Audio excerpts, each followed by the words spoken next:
Ok. Las leucemias en general son trastornos malignos de la sangre que se pueden dividir en agudas y crónicas. Y aunque el tiempo de evolución, pues entendemos una leucemia aguda es aquella que es, digamos, de aparición reciente, mientras que la crónica es una aquella que se desarrolla con el pasar del tiempo. Pero sin embargo, a veces el cuadro clínico se solapa entre una y otra y es difícil hacer la diferencia entre aguda y crónica. Entonces eso vamos a ir viendo en el desarrollo de esta clase. Vamos a empezar abordando lo que son leucemias agudas. Empecemos por poner una definición de esta enfermedad. Eh, a grosso modo podemos decir que se trata de un trastorno proliferativo clonal de progenitores hematopoyéticos. Ahora, esta palabra clonal ya es una palabra que habíamos hablado y habíamos visto anteriormente. ¿Se acuerdan ustedes cuál era esto? ¿Qué significaba clonal? Una misma célula. Exactamente, es una sola célula o un solo grupo de células que pueden pertenecer todas al mismo grupo que generan progenitores similares, ¿no? Progenitores similares, otras células iguales, pero que van a causar la enfermedad, que van a causar la leucemia. Y estas células son células inmaduras porque son células progenitoras las que están provocando la leucemia aguda. De manera genérica, nosotros les llamamos a estas células inmaduras, les conocemos con el nombre de blastos. Es decir, estas células progenitoras, estos blastos, van a estar creciendo en la médula ósea y van a sustituir poco a poco al tejido normal, haciendo entonces que haya alteraciones en la función básica de la médula ósea. Sabemos que la médula ósea lo que quiere es producir células sanguíneas, entonces si tenemos blastos que no son funcionantes, pues simplemente vamos a tener una falta de función de la médula. Sin embargo, para yo poder decir que existe una leucemia aguda, debo tener por lo menos 20% de blastos en la médula ósea. Hay enfermedades, por tanto, que pueden producir blastos, pero menor al 20%. Es como un punto arbitrario, ¿no? Ya vamos a ver que hay algunas enfermedades donde se hace el diagnóstico sin importar el número de blastos. Hay algunas situaciones en las que ya prácticamente uno dice, esto es una leucemia, ¿no? Bueno, aquí estamos viendo una imagen, ¿sí? En donde podemos ver muchas células grandes, si comparamos con el tamaño del glóbulo rojo, son células muy grandes, ¿sí? Que tienen un núcleo que ocupa casi todo su citoplasma, y si pueden ver esta célula de acá, incluso se puede notar la presencia de nucleolos. Estas células vendrían siendo los blastos. Fíjense cómo tenemos muchas células que tienen características similares. El citoplasma es un poco claro, pero fíjense, sí se puede alcanzar a ver que algunos tienen granulaciones. Y este llama la atención, este blasto de aquí, porque tiene un bastoncito, si pueden ver a un lado, sí que es un bastón de Auer, es una suma de muchos gránulos que se pegaron y que forman una sola estructura que se llama bastón de Auer. Ahora, fíjense, aquí tenemos una célula que está aplastada, es una célula diferente, no es el mismo tipo de célula, es un progenitor de los glóbulos rojos que estaría aquí atrapado, ¿no? Acá tenemos también un linfocito, por acá podemos ver otra célula que tiene su núcleo características diferentes, está más bien arriñonado, parece ser un monocito que está aquí.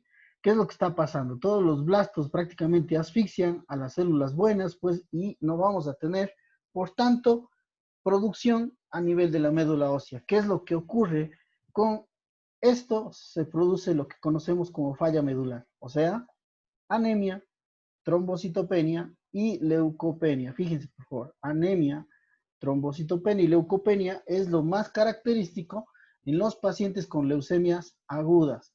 Ok, sé que muchas veces a lo mejor algunos de ustedes habrán visto que la leucemia se caracteriza por leucocitosis extremas, 50.000, 100.000 leucocitos. Bueno, sí, sí, de hecho, si yo veo 50.000 leucocitos, pienso en leucemia, pero hay que tener presente que lo más frecuente es más bien que hagan pancitopenia, ¿no? Que tengamos más bien una leucopenia asociada al proceso, ¿no? Entonces, yo diría que es más frecuente incluso una leucopenia que una leucocitosis extrema, como a veces no sé si ustedes tuvieron ya alguna vez una aproximación a leucemia, ¿no?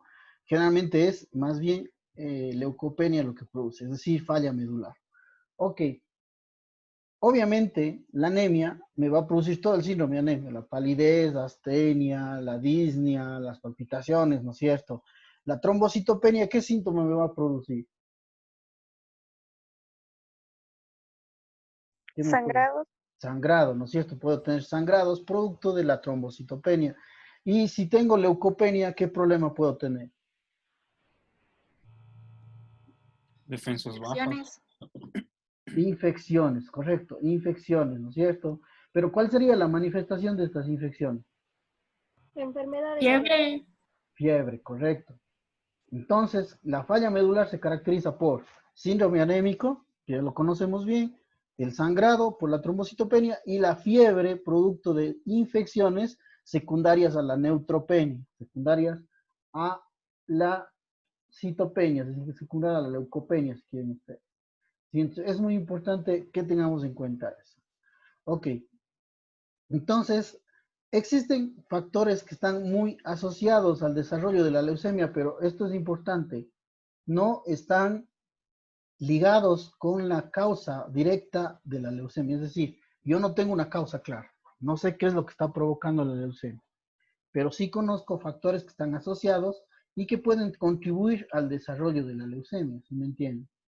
Entonces, existen factores hereditarios que van a modificar ciertos o van a producir cambios a nivel del útero o cambios a nivel postnatal que desarrollan en la producción de leucemia. Por ejemplo, síndrome de Down, síndrome de Klinefelter, anemia de Fanconi, síndrome de Bloom, ataxia telangiectásica, todas estas alteraciones pueden desencadenar riesgo, ojo, riesgo del desarrollo de leucemia, no per se, solitas no, no, más bien es como un riesgo incrementado a que el paciente padezca de leucemia. Síndrome de Down puede dar leucemia linfoide o leucemia mieloide aguda, eso es lo importante, puede ser cualquiera de las dos, ¿no? No solamente linfoide como se ve aquí. Utilicé el gráfico para poder explicar esta parte, pero pues puede ser cualquiera de las dos leucemias. En cuanto a los factores de exposición, pues yo creo que queda claro que las radiaciones ionizantes son las más frecuentes que están asociadas con esto. Recordemos las radiaciones en Hiroshima, Nagasaki, el asunto de los rayos X, pues todo esto genera también riesgo de desarrollar este tipo de enfermedades. Exposición al benceno, que es muy frecuente en leucemia linfoide, que está muy asociado con esta leucemia. Quimioterapia, esto es interesante. Una persona que recibe quimioterapia, por poner un ejemplo, una mujer que recibe quimioterapia por deficiencia de hierro, perdón, recibe quimioterapia por cáncer de seno, ¿sí? Esa quimioterapia le da riesgo a esa persona de padecer leucemia en el futuro. Pues miren, el hecho de recibir quimio es un factor de riesgo. ¿Qué leucemia? Leucemia mieloide generalmente es la que suelen presentar esos pacientes asociados a la quimioterapia. Ahora, hay infecciones virales y bacterianas que también la van a hacer. Ya vamos a ver cuáles bacterias y cuáles virus son los que se asocian más con este tipo de problemas. Y el tabaquismo también es otra situación que es un factor de riesgo incrementado para el desarrollo de leucemia. Factor de riesgo no es causa. No sabemos si tiene un papel patogénico, pero sabemos que sí está asociado con el desarrollo de la leucemia. Y bueno, de los virus, quizás quiero hablar del virus Epstein-Barr, que es muy frecuente en nuestra población, más del 90% de prevalencia, y que está muy asociado no solo con leucemia, sino también con el desarrollo de los linfomas. Y por eso también es muy importante este tipo de infección viral. Ok. Ahora, las manifestaciones clínicas, pues generalmente el paciente suele tener síntomas que duran una semana, hablamos de leucemias agudas, puede ser un poco más, no existe un tiempo específico y generalmente los síntomas están muy asociados con la infiltración de la médula ósea, ¿sí? Y la infiltración con órganos. Bueno, ya habíamos dicho los principales, si están infiltrando la médula ósea, se produce falla medular, entonces tenemos fiebre, sangrado, como los más frecuentes. Pero también podemos tener linfadenopatías, ¿no? Linfadenopatías. Aquí falta el síndrome anémico, que sería bueno que esté ahí incluido, ¿no? Pero también se van a invadir ganglios linfáticos, hepatosplenomegalia por la invasión de los tejidos, masas mediastinales, invasión del timo y tejidos que están circundantes al timo, pues, que producen este tipo de masas, ¿no? También se puede involucrar el sistema nervioso, pero como ustedes ven aquí, menos del 10% de casos se asocian a infiltración del sistema nervioso central. Ahora, importante, existen lugares que se denominan santuarios de la leucemia. ¿Por qué santuario? Les explico más o menos para que tengan una idea. Una célula de leucemia es una célula sanguínea, al fin. Puede estar circulante en sangre y puede pasar a los tejidos como el cerebro. Y en el cerebro nosotros tenemos la barrera hematoencefálica, que si bien es cierto, no debería pasar por ahí una célula, pero estas células tienen esa habilidad de producir esta translocación y pasarse al sistema nervioso, invadirlo menos del 10% de casos. Cuando yo le doy quimioterapia al paciente para tratar de rescatarlo de la leucemia, estas células pues alcanzan a sobrevivir a la quimio porque están metidos en estos lugares donde los fármacos no atraviesan con facilidad, y lo que va a ocurrir secundariamente es que la leucemia reaparezca después de la quimio, porque esa célula sobrevivió y permitió entonces que el paciente vuelva a presentar la enfermedad. Entonces se llama santuarios del sistema nervioso central. Otro es los testículos, es otro punto en donde pueden subsistir las células de leucemia y pueden después causar problemas, ¿no? Miren que también involucra otros órganos, pleura, pericardio, retina, la piel. Todos estos órganos pueden también ser infiltrados por la leucemia. Hay que evaluar a los pacientes ante la presencia de infecciones. O sea, todo paciente con leucemia ya está inmunodeprimido. Si vino con fiebre, tenemos que pensar que está con una infección, entonces tenemos que buscar la infección que esté causando el problema en este paciente. Ahora, riesgo cardiovascular por la misma leucemia. Vamos a ver qué hay factores asociados a la leucemia que hacen que los pacientes tengan riesgo cardiovascular, pero también hace referencia a la quimioterapia. La quimioterapia utiliza fármacos que son cardiotóxicos, entonces es muy importante hacer una evaluación con ecocardiograma en esos pacientes. Y también imagen torácica en busca de masas mediastinales, como habíamos dicho hace un momento, que son invasión de las células leucémicas en los tejidos. Y esto en cuanto a manifestaciones clínicas. En cuanto al laboratorio, pues ya habíamos dicho, los pacientes pueden hacer leucocitosis, sí, pero más comúnmente hacen leucopenia, ¿no? Leucopenia es muy probable. Anemia prácticamente es común en todos los pacientes, y trombocitopenia, o sea, falla medular. Pancitopenia suele haber en los pacientes, y los blastos son también bastante frecuentes de encontrar en sangre periférica y en médula ósea. Obviamente es el diagnóstico que se hace, es la presencia de blastos. Ahora, ¿qué otros exámenes de laboratorio tengo que investigar? Tengo que buscar alteraciones de la coagulación. Hablamos básicamente de coagulación intravascular diseminada. ¿Qué es esto? La coagulación intravascular diseminada ustedes posiblemente la vieron a propósito de sepsis. En la sepsis se produce lesión en el endotelio que produce la coagulación de la microcoagulación que consume los factores de coagulación y termina produciendo coagulación intravascular. Pues aquí es algo similar, ¿no? Entonces es muy importante que hagamos la valoración de los tiempos de coagulación de las plaquetas, el fibrinógeno y el dímero D, buscando coagulación intravascular diseminada. Ok. Perfil de lisis tumoral. ¿Qué es esto? Pues estas células de leucemia son células que crecen, se reproducen rápidamente, pero también se destruyen en forma acelerada, ¿sí? Entonces, como vimos, cuando vimos anemia hemolítica, vimos que la célula cuando se rompe libera su contenido hacia la sangre. No es diferente en la lisis tumoral, no es diferente en la leucemia. Doctor, ¿Sí? disculpe que le interrumpa, pero creo que estamos viendo la misma diapositiva de manifestaciones clínicas. Sí, pero este es de lisis tumoral, no sé. ¿Se ve esto? Sí, doctor, sí se está viendo perfil de coagulación, perfil parálisis Ya, tumoral. sí, eso mismo. No ha cambiado de diapositiva. Ok, les decía, si una célula se destruye y libera su contenido hacia el exterior, ¿cuál es la enzima que suele elevarse comúnmente? DHL. Exacto, la deshidrogenasa láctica es la que se va a elevar en este caso, ¿no? Ahora, dentro de la célula hay un electrolito, ¿sí? Que es el más frecuente dentro de la célula. Hay dos componentes de los electrolitos, de los microelementos, que están dentro de la célula en mayor concentración que fuera de la célula. ¿Quién me puede decir cuáles son? ¿El cloro? No tanto el Potasio. cloro. El Potasio. potasio, Potasio. el potasio y algo más. ¿Qué más tenemos mucho dentro de la célula? Los fosfatos, los sulfatos. ¿Ok? Entonces, si nosotros encontramos que el potasio se eleva, ¿cuál va a ser el riesgo del paciente? ¿Qué problema puede tener? Análisis. Arritmias. Perdón, no se escuchó. Si se eleva el Problemas potasio, cardíacos. exacto, Arritmias. vamos a tener arritmias, ¿no? Arritmias es muy frecuente. Hace rato les decía, los pacientes pueden hacer o desarrollar síntomas cardiovasculares. Justamente es el potasio uno de los problemas que puede haber por la lisis tumoral. Ahora, si el fósforo se eleva, el calcio también disminuye. Fíjense, se produce aumento del fósforo y disminuye el calcio.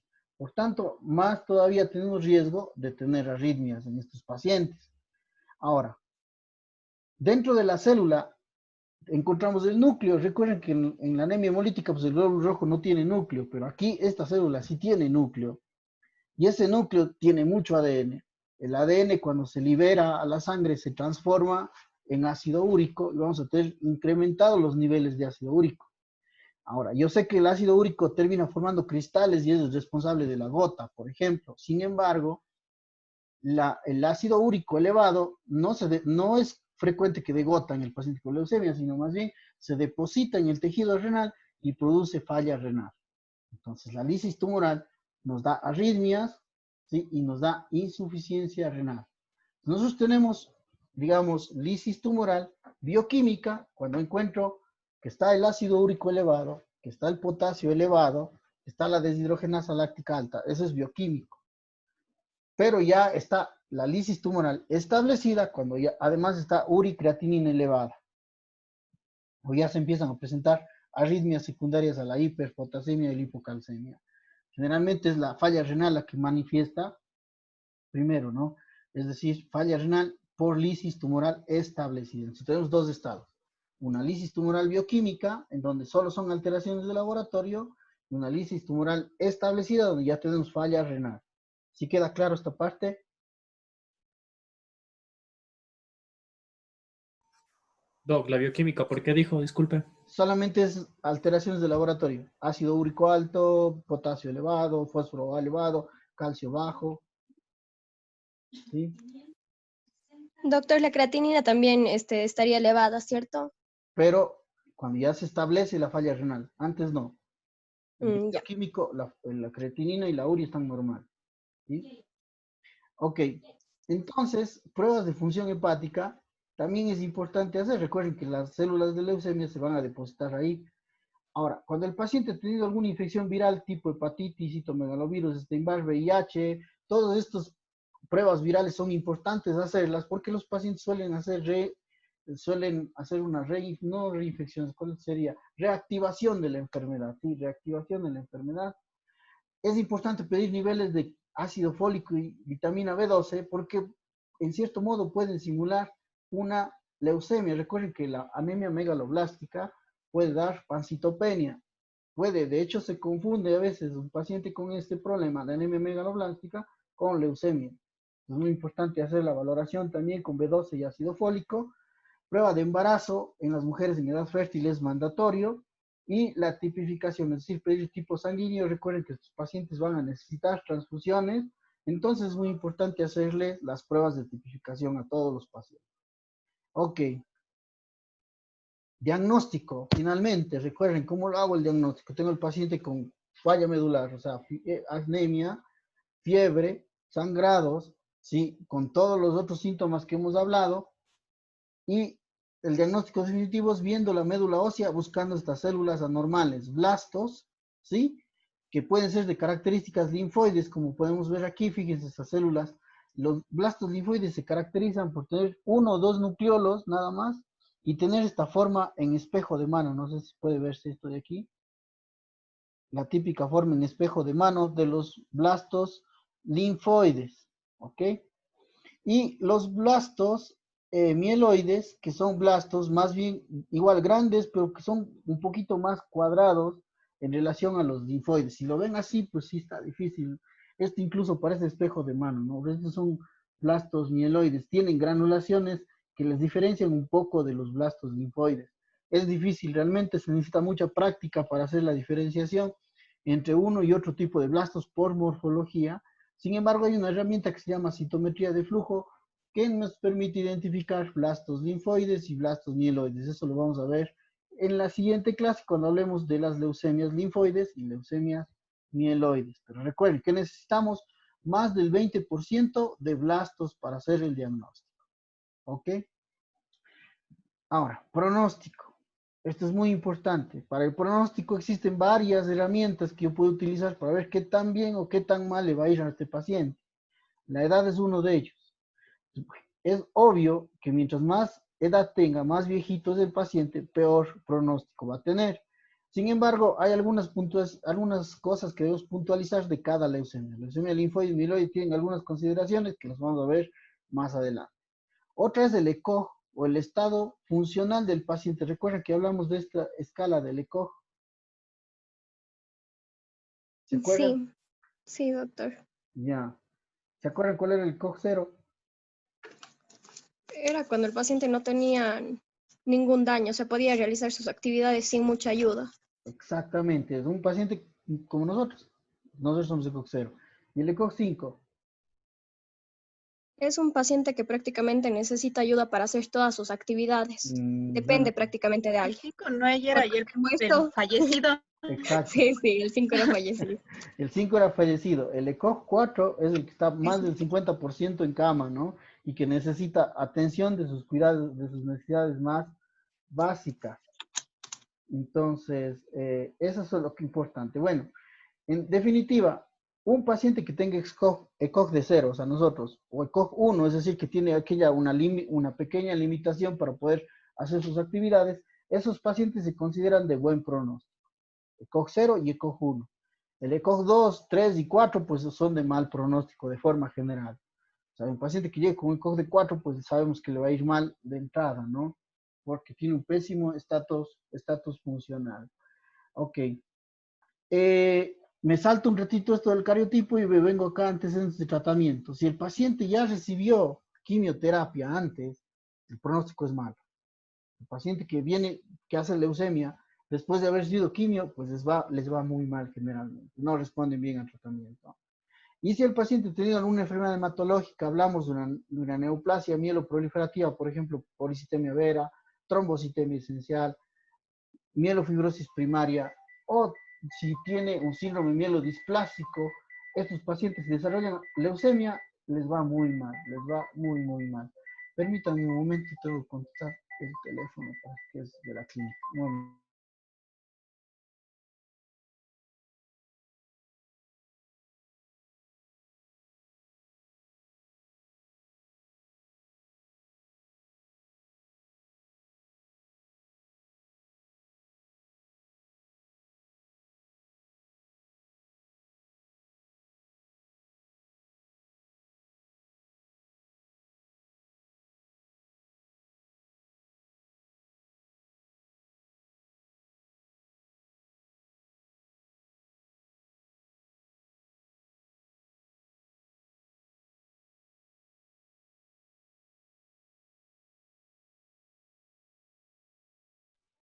Perdón. Bueno, entonces les decía, me falta ¿no? El del centro, que es el cariotipo o el estudio molecular del paciente. Estamos hablando ya de genética, los genes. Yo creo que esta es la piedra angular para el pronóstico. O sea, sí, claro, todos estos factores son muy importantes, pero quizá la piedra angular es porque este nos va a marcar qué leucemia tiene buen pronóstico, qué leucemia tiene mal pronóstico. Entonces, básicamente ahorita el estudio genético es lo más importante, incluso para dirigir el tratamiento. Entonces, todo paciente con leucemia necesita ser evaluado por su genética. Esto es el mensaje tal vez de ahora. Ok, ¿alguna pregunta hasta aquí?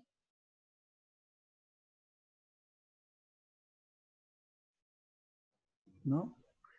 Doctor, sí, Sí, en el diagnóstico veíamos qué tipo de blastos son, si son linfoides o mieloides, así ¿cierto? es. Y eso va a depender para el tratamiento. Claro, es diferente, no es lo mismo. Cambia, aunque ya vamos a ver cómo se hace el diagnóstico en cada una de ellas, es diferente, ¿no? Ya, doctor. Ujú. Ya. Doctor, otra Sí, pregunta. ¿La anemia ya. que se da, de qué tipo sería? Normocítica usualmente. La anemia Y en normocítica. cuanto a ferropénica o hemolítica No, o no, es megaloblástica, una anemia o no tiene nada que ver. normocítica, regenerativa, pero no tiene nada que ver con esto. Ujú. Ya. Ya vamos a ver, justo en este caso nos va a ayudar un poco a enfocarnos mejor. Fíjense, se trata de un paciente de sexo masculino, 65 años, distribución superior, con antecedentes de diabetes mellitus tipo 2, controlado. Es un paciente que refiere, miren, 6 semanas, fíjense, a pesar que vimos que era una semana, pero él refiere 6 semanas de pérdida de 10 kilos de peso, con un mes de astenia, adinamia y hiporexia. No ha tenido ni fiebre ni sangrado, pero sí ha tenido tos con expectoración amarillenta desde hace 2 semanas. Es lo que refiere, fíjense que, por favor, este paciente en particular no hizo fiebre. Signos vitales normales, había palidez, hepatosplenomegalia y adenopatías cervicales. Ni se escuchó estertores crepitantes en la base izquierda. Ese es el cuadro clínico con el que llega el paciente. ¿Sí? Ahora, aquí tenemos algunos componentes importantes. Por lo menos puedo mencionar 4 cosas que son claves aquí. Uno, la pérdida de peso. Creo que todos estamos de acuerdo que perder 10 kilos en 6 semanas es bastante importante, ¿no? La pérdida de peso es un dato muy importante aquí. Dos, el paciente refiere a astenia con palidez. ¿Qué significa? ¿Qué tiene el paciente? Anemia. Anemia. Tiene un síndrome anémico, ¿no es cierto? Que eso ya queda claro de que se trata de este problema. Ya. Ahora, la anemia no es una anemia común. ¿Por qué? Porque se acompaña de hepatoesplenomegalia y adenopatía. Ok, ¿se acuerdan ustedes qué síndrome se acompaña de esto? Hepatoesplenomegalia y adenopatías cervicales. ¿En qué pensamos?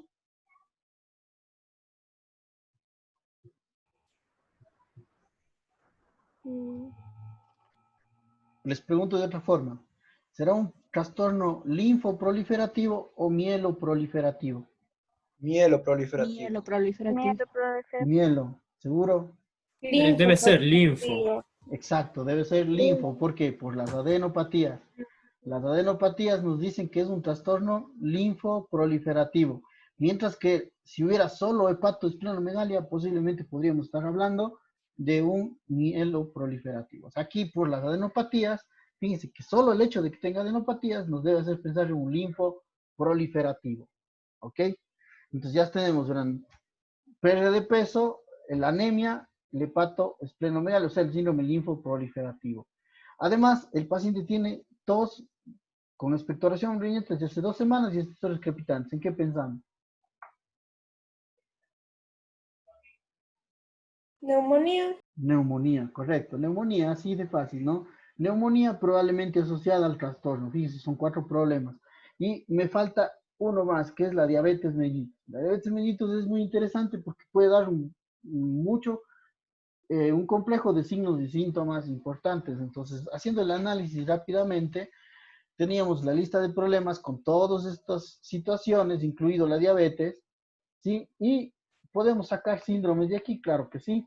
Tenemos un síndrome constitucional. El síndrome constitucional significa la pérdida de peso, ¿no? La pérdida de peso importante. Más del 10% de pérdida de peso en 6 meses se llama síndrome constitucional.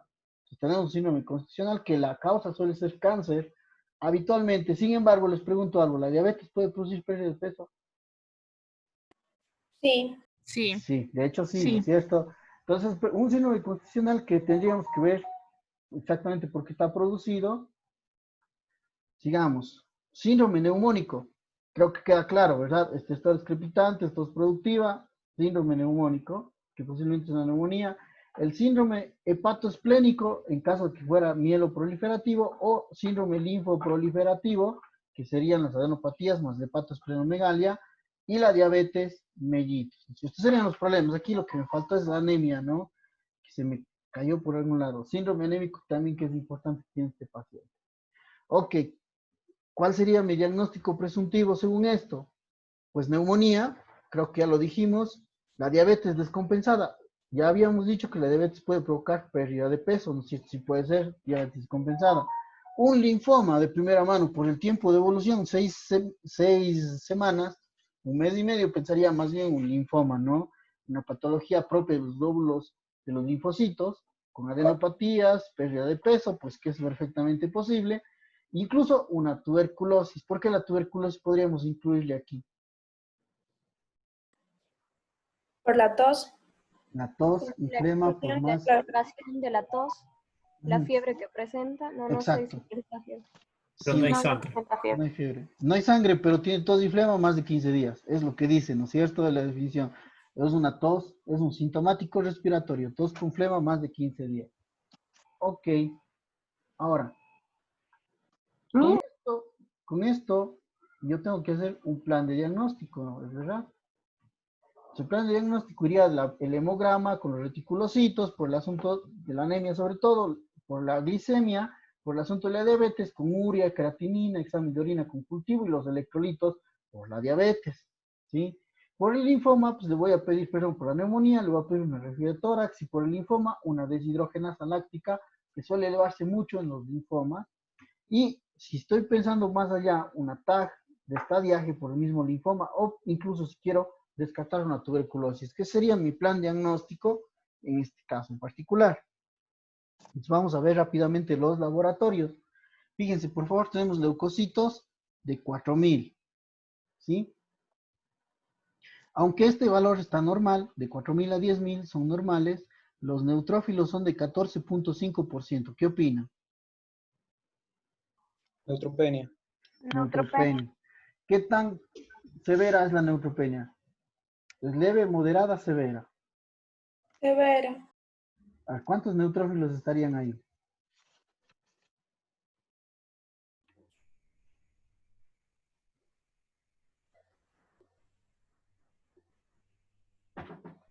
¿Cuánto saldría? ¿Cuál es el 14.5% de 4000?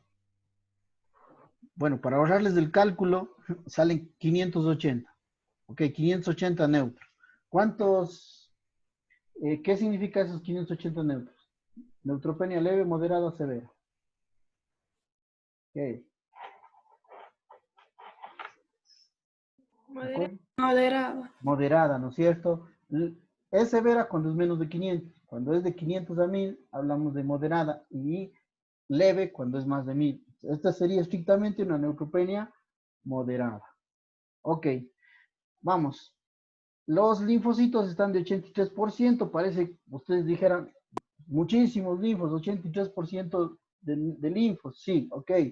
Pero son 4000 células, nunca pasan de 5000, entonces no tenemos leucocitosis, solamente está incrementado el porcentaje porque están bajos los neutrófilos, ¿sí? Entonces aquí es una leucocitos normales, pero tiene una neutropenia moderada, nada más. Hemoglobina de 11 es una anemia, ¿de qué tipo? Leve. Ya, Leve. con, fíjense, con volumen corpuscular de 102, Aumentado. macrocitos, Macro. y reticulocitos de 1,8. ¿Qué opina? Regenerativo. Esa regenerativa. Regenerativo. Ok, es anemia macro, ¿no es cierto? Anemia macro, puede pasar. Y tenemos plaquetas de 56,000, ¿qué opina? Bajo. Bajos. Trombocitopenia. Trombocitopenia leve de 50,000 a 100,000. Trombocitopenia moderada de 30,000 a 50,000. Y trombocitopenia severa menos de 30,000 plaquetas. O sea, estas plaquetas son leves, una trombocitopenia leve, estrictamente, ¿sí? Vamos con las pruebas de función renal. Sí, pruebas de función renal. Glucosa 142, que está bien para un diabético, con creatinina de 0,8, ¿ok? Estaría normal. Y ácido úrico de 10,2, ¿qué opinan? Elevado. Elevado. Elevado, ¿no es cierto? Muy bien. El valor normal es 7, para que no sabía. Estamos con 10, significa que tengo una carga alta de ácido úrico, ¿ok? Pruebas hepáticas, bilirrubinas normales, TGO-TGP normal, fosfatasa alcalina bien, con proteínas normales, pero deshidrogenasa láctica, que su valor normal es hasta 250, está en 2230. ¿Qué les parece? Está muy elevado. Todo Muy demasiado. elevada. Ya, ¿qué tiene el paciente? Sí, eso rápido, fácilmente debe darse cuenta. Lisis. Muerte celular. Lisis, muerte. Lisis tumoral, ¿no es cierto? ¿Será bioquímica o ya estará establecida? Ya está establecido. Establecida. Esto establece. No, Ah, no, porque la está creatinina bien. estaba normal. Exactamente, es bioquímico, ¿no? Es bioquímico. Examen de orina normal, la radiografía de tórax es esta. ¿Qué me dice? Se puede observar una... Ah, no. ¿Qué se ve aquí? Un patrón algodonoso. Patrón Sí, algodonoso. neumonía, que ya sabíamos que tenía el paciente, neumonía en la base izquierda, ¿no es cierto? Ya no es sorpresa porque ya sabíamos que tenía esto. Conclusiones, tenemos leucocitos normales con neutropenia moderada, anemia macrocítica a regenerativa, trombocitopenia leve, deshidrogenasa láctica elevada, aquí debemos poner lisis tumoral, ¿no? Neumonía basal izquierda. ¿Qué estudio adicional necesito? Y si la anemia se acompaña de leucocito, de neutropenia y de trombocitopenia leve, ¿qué necesito? Hay que examinar para hacer el diagnóstico, la médula. La médula, exacto, por lo menos es un frotis, ¿no? Y eso fue lo que hicimos primero, un frotis, y se encontró esta célula, ¿sí? Grande, ¿sí? Con 2 nucleolos y que tiene forma de espejo de mano. ¿Se acuerdan qué característica, cuál era el que tenía esa forma de espejo de mano? Los de blastos linfoides. Blastos linfoides, correcto. Bueno, hicimos citometría de flujo, ya vamos a ver en la siguiente clase cómo es una citometría de flujo, pero la citometría de flujo nos permite identificar esto, el inmunofenotipo. Y esto es CD19, CD10, CD20, y en definitiva, pues son linfoblastos, ya confirmado por citometría de flujo. El diagnóstico del paciente es una leucemia linfoide aguda. Muy bien, ¿preguntas?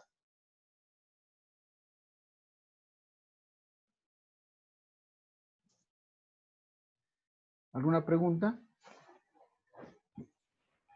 Dice, No, doctor. No, doctor. tenemos que tener más del 20%, pero si vemos en este dibujo de la citometría de flujo, yo diría que el 80% son blastos. Miren, todos estos puntos que vemos son las células, y toda esta población de células son los blastos. Entonces, casi el 80% corresponden a eso, ¿no? Blastos. Doctor, Ujú. una pregunta. Cuando la deshidrogenasa láctica está elevada y tiene la urea y creatinina también elevada, hablamos de que no está establecida todavía, ¿cierto? No. Si está elevada la uricreatinina, ya está establecido. Ya. Doc, Ujú. ¿por qué el paciente de aquí tenía los leucocitos normales? ¿No era la característica tener leucopenia? No, no necesariamente. Puede tener normal como en este caso. Pero aquí la clave fue la neutropenia, ¿no? Ahí. Sí, hay Gracias. diferentes formas de presentación. ¿Alguna otra pregunta?